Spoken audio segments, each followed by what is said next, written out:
Tantor Audio, a division of Recorded Books, presents Completely Stuffed by Ashleynicole, narrated by Elyce Anthony and Sean Crisden.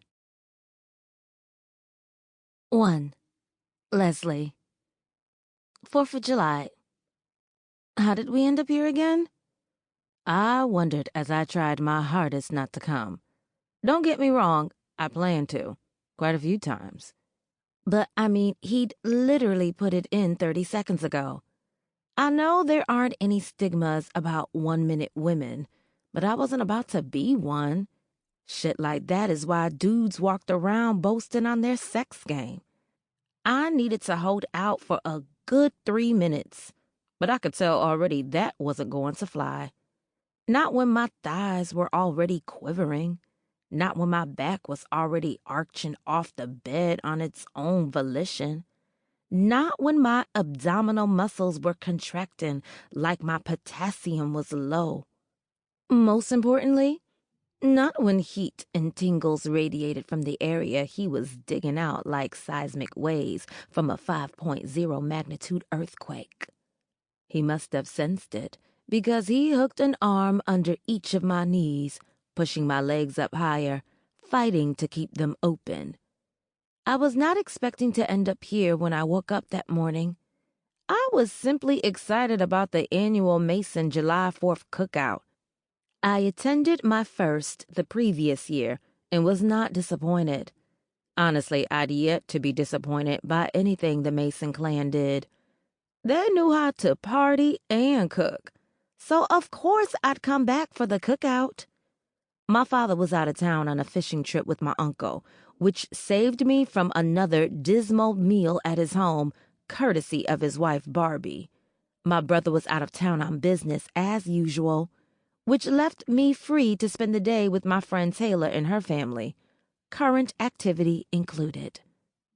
Blink and I hadn't spent any time together since Christmas night. We talked a couple of times, but he was fresh out of his relationship after 4 years and wasn't ready for anything serious. Neither was I. So we stayed away from each other. We'd seen each other, of course. Truth be told, we saw each other often. Weekly. We just weren't acting on anything. That clearly changed, seeing as he was the one currently humping me into infinity and beyond. Taylor picked Cheyenne and me up to go to the cookout earlier that afternoon. Travis had been there all day helping Grandma Vern, so Cheyenne didn't want to bring her car because she knew she'd be riding home with him. She'd given up her apartment back in the spring and was living in his house. Once at the cookout, we were all caught up in the food. I could always appreciate good grilled food. My dad's wife may not be able to cook, but he was the quintessential grill master. I was actually surprised to find out he was going out of town and not barbecuing for the holiday, but he told my brother he wasn't in the mood for Barbie's family. Every holiday, there was some shit with them. So, he was spending his holiday weekend on a fishing boat with my uncle and a few of their friends. I received a message from Barbie, letting me know her family was still cooking out and that I was invited. I politely declined. She was nice enough, but her folks were a lot. I traded them in for the Masons, who were a lot as well, but in a good way. As always, after everybody had their fill of food, one of their infamous spades battles was started. I watched for a bit, enjoying the trash talking between the generations. Travis and Roderick were teamed up with Rod's dad, Uncle Silas, and Taylor's dad, Uncle Ralph. Trav and Rod were apparently beating the pants off of them, and they were not happy. The rest of the family was standing around the table with plates egging them all on. I chuckled as I turned away to walk back up to the house, where Taylor and Cheyenne were sitting with Roderick's girlfriend, Jersey, and Mira's girlfriend, Erilyn. "Is the game still going on?" Taylor asked as I took the plastic chair between her and Jersey. "Yeah, it's almost over, though." I fanned myself with an empty plate from the table. It was a hot and sticky day, with temperatures sitting in the low 90s, in the sun beaming bright like a proud mother looking down on her children. The residual smell of smoke was still in the air from the grills they used that morning, along with the fresh smoke from the neighbors. There were bodies all over the backyard, eating and talking. "The uncles are winning?" I shook my head. "Losing, terribly." "Oh, dang. Me and Grandma are up next against the winners." "Roderick and Trav might get up when you two sit down," Cheyenne joked, giggling into her cup of lemonade. Taylor was shaking her head. "No, they won't. If they beat us, they've got bragging rights for the rest of the summer. They want these problems." I chuckled, settling into my seat. Taylor left a few minutes later to go start the main event of the battle. The other ladies followed along to spectate with the rest of the family. I went inside to use the bathroom and caught Blink slipping out the front door when I came out. "Sneaking away, I see," I called, crossing my arms as I leaned against the closed bathroom door. He smiled, sheepishly, shrugging. He was so damn cute, dressed casually in red shorts and an all-white tee. Like the rest of them, he was tall with creamy peanut skin and those amber mason eyes. I don't know what drew me to him, but it was intense. I tended to fight it since we decided we didn't want more than that night, but I was about to give in. "So," I pushed off the wall, "where are we going?" An easy grin slid across his mouth as he pushed the door open and stepped back. "Home." We had to walk down the block to get to his car, where he held the door open as I slid inside and then closed it. Seconds later, he was slipping into the driver's seat and turning the key in the ignition. "Why were you leaving?" I asked once he pulled away from the curb. "I'm tired and full," he answered simply, making me chuckle. "Why were you ready to leave?" he returned. "I wasn't." His eyes found mine as he turned his head. "So, what's this?" I hummed thoughtfully before answering. "This is me thinking it's been too long since Christmas evening." "It's been a minute," he murmured, returning his gaze to the road as he reached out to crank up the intensity of the AC. Outside the car, it was bright as hell as cars whooshed by us. I assumed on their way to their own holiday events. "So, what's been going on with you?" I decided to ask. I was cool with there being silence between us, but I liked to hear him talk. He shrugged, one hand on the steering wheel. "Life, work, family, the usual." "Do you realize it's like pulling teeth to get you to talk?" I laughed. He answered my question, but made sure to do so as concisely as possible. "I've heard that before." "I guess it's better than you just blinking in response," I replied, recalling the story he told me on Christmas about how he was given the name Blink. He surprised me by bursting out laughing. "I, did that to Maier the other day. Wouldn't respond to anything he said, would just blink. He wanted to put his hands on me." I joined in laughing. "I bet he did." "I told you, I don't have a lot to say. It's just me." "I get you. It's not a turn-off. Just surprising after being around all those big-mouth niggas back at Grandma's." "That part." "I have my spot. Still manage to be seen and not overlooked. It works for me." "Definitely can't overlook you," I murmured, looking out the window. Hell, for the last 7 months, he'd been the only one I truly saw. The rest of them had faded into the background, and that was no easy feat. Not when you had men like his older brother Simeon and cousin Sherrod, walking around with major BDE. Fast forward an hour later, and the quiet Mason was quietly causing me to lose my damn mind. He was so tender in his movements, clearly cognizant of everything he was doing to me and how I'd react. My hand went to the back of his neck to press his mouth to mine in a clash of tongue and teeth that was anything but gentle. He caught my bottom lip between his teeth and gently pulled before releasing it to share his tongue once again with me. I sucked and pulled on it like it was a lifeline feeding me nutrients. Between us, his fingers were pinching and jerking my throbbing clit, working me into yet another orgasm.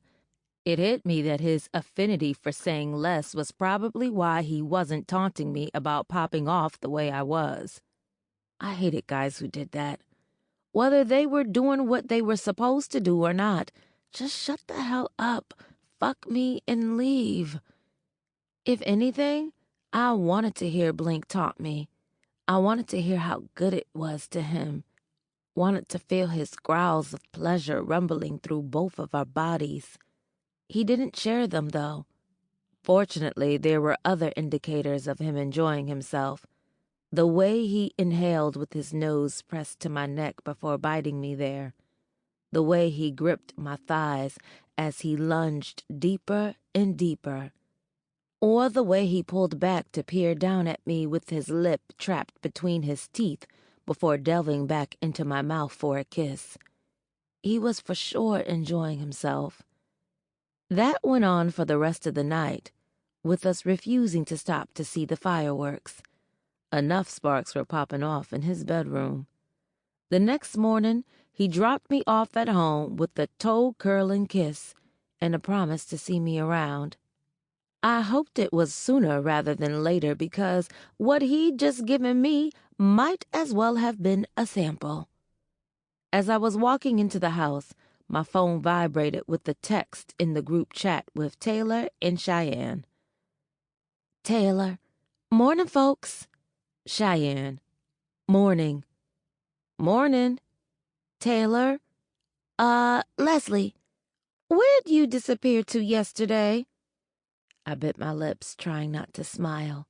She already knew the answer to her question. Taylor knew everything that went on in her damn family. It was like she had a sixth sense or something.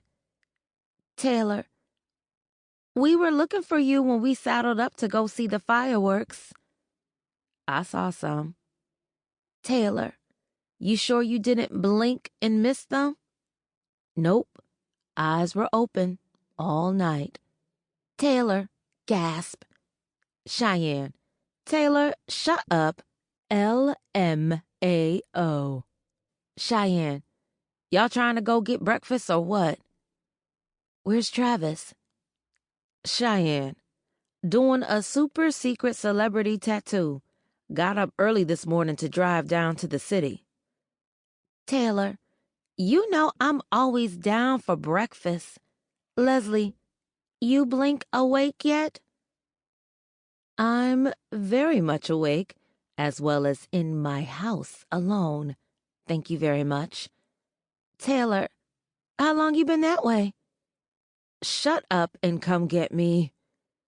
I dashed through the house, shedding my clothes to get to the shower. Taylor always picked me up first because I lived closer to her than Cheyenne. I had 10 minutes tops to wash away last night's leftovers and get myself dressed. I would have liked to lay around basking in the afterglow of our night, but there'd be time for that later. Besides, I needed to refuel after all the calorie burning we'd done. 2. Blink.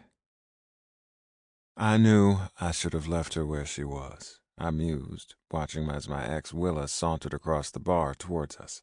After a long day, I'd been looking forward to meeting up with a few of my cousins to talk shit and enjoy a few beers. It was going on a year since we broke up. Everybody was surprised I'd held out, her included. The problem was that I'd let her come over one night back in June, and she thought that meant there was a chance of us getting back together. Truth be told, I hadn't wanted her to come over then. I only allowed it because she was having a hard time dealing with the sudden loss of her grandmother, who'd raised her. As cold as I'd been to her, there was no way I couldn't offer a shoulder during that time. I couldn't even begin to fathom the myriad of hurt I'd feel if I lost either my mother or my grandmother. She wasn't close with her siblings or her mother, so I took pity on her. She stayed at my house for an entire week. In the guest room for the first 2 nights, then I woke up on the 3rd night to her climbing into my bed, naked. I wanted to resist. I knew what going forward with it would do. I didn't stop her, however. I let her stay for 5 more days, and all 5 of those days ended with us in bed together. Then on the 7th day, I woke up, realized the shit was wrong because I had no intention of letting it get back to the way she wanted it to. She thought we were back together. She thought erections and orgasms were the balm needed to fix all of the things that led to the relationship's demise. She was wrong. I walked her out to her car that morning and told her it was time for her to go home. She pouted, trying to run her hands up my chest. "I'm not ready to be by myself." I stepped back out of her reach. "I get that, Willa, and I'm so sorry about your grandmother, but we're not getting back together. I wanted to help the last few days, but I may have caused more harm than help in doing that." "Oh, my God, Landon!" She groaned like I was getting on her nerves, crossing her arms as she glared around angrily. "You're still on this? I've apologized a million times about what I said about your family." I'd heard that same line about apologizing a million times as well. The problem was that it was too late. I didn't care how she felt about my family. I no longer wanted the relationship. Period. I finally saw the relationship for what it was once I was out of it. I didn't like what I saw in either one of us. She needed to be with someone else, and so did I. Now, here she was, 2 months later, probably coming over to ask for something I was going to refuse. Luckily, she wasn't one to make a scene, but she could surprise me. To my right, my cousin T grunted a chuckle as he turned towards the bar. If she hadn't seen me see her, I might have turned my back as well. I groaned inwardly, lifting my beer to my mouth in an attempt to buy myself some time. "Hey, Blink," she greeted as she stepped up. "T?" She reached out to gently push his shoulder. "How are you?" He swiveled on the chair slowly until he was facing her. "Good, you?" "Okay, I guess." "That's good to hear." He turned back towards the bar, and she switched her gaze to me. "Can we talk?" I shook my head. "Why not?"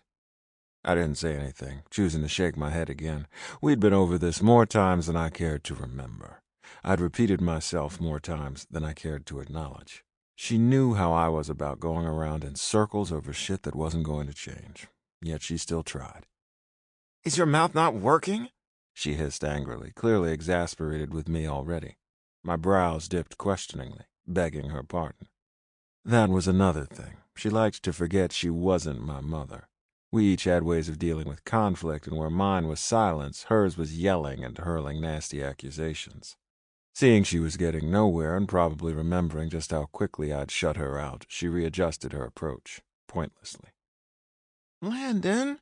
I'm not sure why she thought using my real name would change anything. It never did. Again, it was something she did when she felt like asserting some kind of authority. "Please, can we go outside and talk?" I lowered the beer bottle from my lips to ask, "For what?" "To talk, obviously." "About what, Willa?" "If you come talk to me, I'll tell you. I'm not in the mood to have my business spread all over this bar." I tossed another confused look her way. "Ain't nobody paying you any attention, Willa. Nobody. Nobody cares about this conversation, except you." "Oh, wow." She acted surprised as the true meaning behind my statement hit her. It was an act because, again, this had all been said before. "So you don't care?" I huffed an incredulous chuckle. "Willa, no, I don't." I almost went into an explanation, but it would have been no different than the one I'd given her the last few times we had the conversation. She was a smart girl. She could fill in the blanks herself. She was refusing to in hopes that I would give in, and I'd reached a point where I felt I'd given enough. I had nothing else for her. Even if I did, she wasn't going to get it. "Can we go outside, please?" "No," I told her resolutely. "I keep saying it, but you think you can push, and I'll give in, but I'm not. There's no future for us together, Willa. Regardless of what happened the other month, we're over. I want nothing but happiness for you, but that won't be with me. I'm trying to be nice, but to keep it 100, you're starting to work my fucking nerves. So how about you stop, go about your business, and I'll go about mine. Are you really? I cut in with, Yup. I'm trying not to turn my back and dismiss you, but I'm getting there, Willa. Please, can you go back to your friends? I asked sincerely. As usual, her eyes were getting glassy, and I really didn't feel like seeing it. She'd used those tears on me for each of the 4 years I was with her, and, like that Allure song, I was all cried out. She could go and use the tears to manipulate somebody else. After 9 months without her, I was enjoying my life, my single life. I'd gone on vacation with my cousins without having to come back to her having a heart attack about it. Truthfully, I would have brought her with me on this trip, since most of the cousins in relationships brought their girls, but she missed out. No, I take it back. I probably wouldn't have brought her. She would have pouted every time I went to do something with my family, ruining the trip for both of us. Nah, this was exactly the way it was supposed to be. We'd run our course, and contrary to what she thought, I wouldn't be backtracking. When I saw she wasn't moving, I elbowed T, letting him know I was ready to go. She didn't seem like she was about to walk away, and I damn sure didn't want her staring at the back of my head the rest of the time we were there. I could send a text in the family group and let them know we were going somewhere else. She broke all the way down, following us from the building. I almost turned and went off on her, but she was clearly dealing with her own shit, and honestly, I was tired of talking. She needed to learn to deal with her own issues. They were no longer my problem. T and I climbed into my car, leaving her standing in the parking lot like a lost puppy. I almost felt sorry for her. Almost. Willa liked to hype shit up to garner sympathy. She'd be all right. How long were y'all together again? 4 years, was my reply to T's question. You dealt with shit like that for 4 whole years? He thumbed behind us towards the bar. Shit. That was mild compared to the shit she did when we were together, I told him. We got into it last year when she kept bringing Lachelle around after Trav and Cheyenne got together, knowing the girl was being disrespectful. We were in the car on the way home from dinner, and she burst out crying like somebody was trying to kill her, then refused to get out of the car when we got to her house because I said I wasn't coming in. You stayed, he reminded me, laughing. I thought things would get better. Every time something happened, I'd tell myself the shit would get better. You sound like you need a hug. Shut up. I ignored my phone buzzing in the cup holder, figuring it was the cousins responding, when T lifted his phone to check. Trav said everybody can come to the shop. Customer just left, and he has liquor. That works. I did a U-turn in the middle of the street, heading towards West Haven, where Travis's tattoo parlor was. We spent the rest of the evening chilling at the shop without any more hiccups. Taylor didn't stop by, but of course Cheyenne did. I found myself checking for Leslie, but she wasn't with her. I'd been thinking about her a lot since July. Scratch that. I'd been thinking a lot about her since Christmas. I hadn't lied when I told her I didn't want a relationship, but that didn't mean I didn't want her. Having to see her damn near daily was torture on my libido. Outside of Willa, I'd exercised my rights as a healthy, warm-blooded single man, but none of the ladies I'd been with held a candle to Leslie. I couldn't figure out why she stayed on my mind. Not that she wasn't dope with her deep brown complexion, almond-shaped eyes, and thick lips that I wouldn't mind kissing on the regular. I'd thought she was cute ever since she started hanging out with Taylor, but I have to say, she got cuter once I was single, which was probably attributed to me being faithful while I was with Willa. As soon as I closed the door on that, she'd caught my eye, even before Christmas last year. Christmas somehow turned into an unexpected gift that I was extremely grateful for. We spoke a few times after, but ultimately decided we didn't want more than we had that night. Then she'd hopped in the car with me on the 4th, and I was reminded why I couldn't keep my mind off of her. I dropped her off the following morning, regrettably. I wasn't really ready to part ways with her, but we hadn't spoken about doing anything more. Hell, I wasn't sure if I wanted to do anything more or just do more of what we'd already done. It was something I needed to really think about. I wasn't sure how she would react if I approached her asking to spend more time with her, but I also wasn't sure how I felt about it. There didn't seem to be any drama surrounding her. She'd been around for 2 years and was practically a part of the family. Just the fact that Taylor allowed her around us was reason enough for me. Taylor was overprotective of us and had cut off many a friend who tried to use her to get to us. Now, though, Leslie wasn't just Taylor's friend. Matter of fact, I even had her number.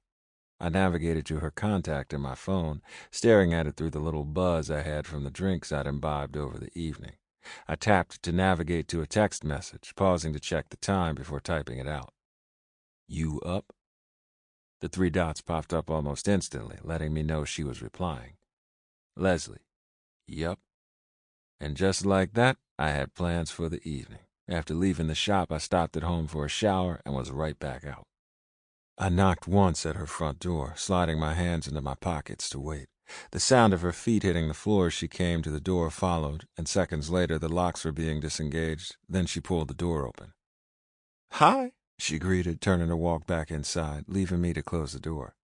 Hey, I responded, locking the door after shutting it, my eyes on her bare thighs peeking from beneath the long t-shirt she wore. She disappeared into her bedroom as I kicked out of my sneakers. I stopped in the kitchen for a bottled water, then followed the hallway down to her room, where I found her sprawled at the foot of the bed with her chin resting on her upturned palms watching TV. What are you doing up? I asked as I lowered down beside her, close enough for our legs to rub. She sucked her teeth. Man, sat down on the couch as soon as I got home from work and fell asleep. I woke up right before you texted me. Now I'll be up all night. You were clearly tired. Did you not sleep well last night? I slept good last night. I don't know what the hell happened. She shifted to her side, facing me. What about you? What are you doing out and about? Hung out with the cousins for a few hours, I offered. And what are you doing here? Dumb question, I told her, letting my eyes drag down the white shirt to the bright pink panties she was wearing. It's not really. How isn't it? I moved closer, reaching out to hook my hand around the back of her knee to help ease her thigh over my hip. There are a multitude of reasons you could be here. Uh-huh, I prodded, urging her to continue as a hand slid beneath her shirt up to an already peaked nipple.